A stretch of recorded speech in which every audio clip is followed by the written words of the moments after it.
ஒரு 40 நிமிஷம் வந்து கழிச்சு போங்க. அப்படி இல்லைன்னா வந்து பாப்கார்ன் நீங்கள் வாங்கிட்டு போயிடுங்க. ஒரு 40 நிமிஷம் வந்து உங்களுக்கு வந்து தொய்வு தான். ஓகே. அதுக்கப்புறம் இன்டர்வல் வரைக்கும் ஆவரேஜாக போகும். செகண்ட் ஹாஃப் வந்து பரபரப்பாக போகுது. செகண்ட் ஹாஃப் வந்து கிட்டத்தட்ட ஒரு மணி நேரம். செகண்ட் ஹாஃப் வந்து அவ்வளோ முழுக்கமே சண்டை தான். ஃபுல்லாகவே துப்பாக்கி சண்டை தான். நல்ல எனக்கு தெரிஞ்சு மிகையாக நடிக்கலை. எஸ்கே வந்து மிகையாலாம் நடிக்கலை. அந்த கேரக்டர் என்னவோ அதை சொல்லி புரிஞ்சு நடிச்சிருக்கிறாரு. நான் நினைக்கிற எவ்வளோ தூரம் வந்து இது சரின்னு தெரியல. படம் பார்க்குறவங்க என்ன சொல்லிட்டோம். இவருக்கு கம்பேனியன் வந்த அந்த கதாநாயகி இருக்காங்களே ருக்மணி வசந்த், அவங்க தான் வந்து ருக்மணி தான் வந்து அவங்க வந்து ஜோடியாக நிற்கிறாங்க. அவங்க வந்து சரியாக இவரோட வந்து ஜெல் ஆகலை.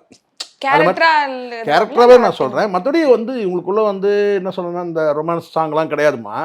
ஆனால் வந்து ஆக்டிங்கில் கூட வந்து பார்த்திங்கன்னா அவங்க வந்து ஒரு புதுமுகமாக போல இருக்குன்னு நினைக்கிறேன். புதுமுகமானு தெரியல, நான் அறிமுகமும் போடல. முன்னெல்லாம் அறிமுகம் போடுவாங்க முதல் படமாக இருந்தால். இப்போ அதை கூட போட மாட்டானுங்க.